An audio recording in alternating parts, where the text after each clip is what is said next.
Hey everybody, Matt Covert here again from howtobecome-a-racecardriver.com.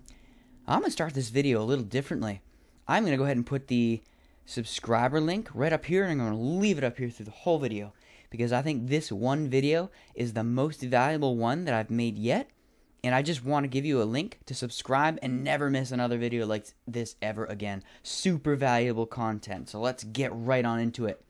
We're going to talk about traction circles, alright?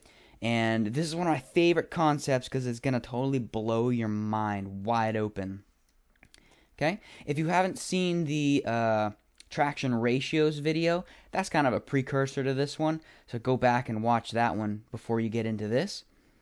Understanding traction circles is going to make you faster. It's going to give you a really cool mind blow. That really cool aha moment. It totally did for me when I learned this a while ago. And you're going to be able, let me make sure I say this right because this is really cool, okay?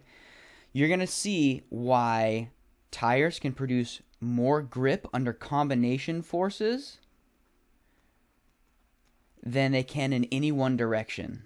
And I'm really excited to share this with you. So let me show you a really neat visual. Okay, this is a traction circle. This represents all the different forces, potential forces in any direction. So this is a theoretical car. Let's say it can brake at 1G and it can turn either direction at 1G and it can accelerate at 1G. And it can do any of these things at any time by themselves, all right? The old school theory of driving, which I talked about in the traction ratios video, is that when you approach the corner, you would brake at 100%, and then you would corner at 100%, and then throttle at 100%. You didn't mix these together. So what that would look like, if you plotted it, you would start on the brake, and then you would come all the way over here, and then you would come off, and then back onto the throttle. And it would look kind of like that, all right?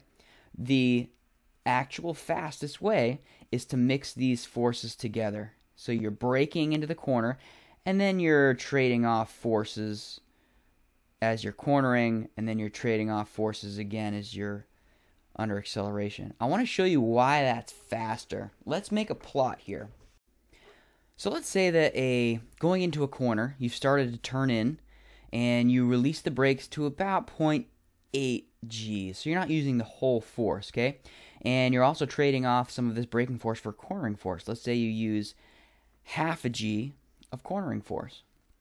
Right? So let's just say, let me mark these up here. So you've got 8.8 G's braking and 0.5 of lateral. So let's just make a little annotation here. All right? I want you to note, and I'm just going to repeat this, that force in any one direction is only as good as 1 G. Okay? But I want you to add these together, and this is the really important part. This is the payoff.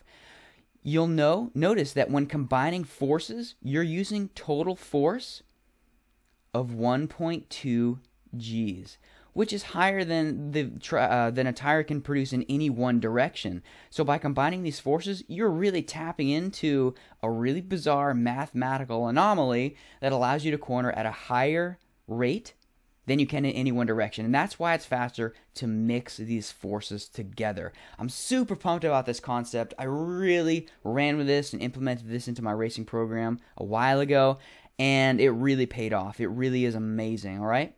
So that subscription link is still up here. I want you to click it and get on my list because there's always new videos coming out, and this is really cool stuff that people just don't talk about enough. It's all race car driving theory that is absolutely going to make you faster if you implement it into your program. Alright, so go ahead and hit that subscription button. I'm super excited. I'm going to make another video, and I'll be back soon from howtobecome-a-racecardriver.com.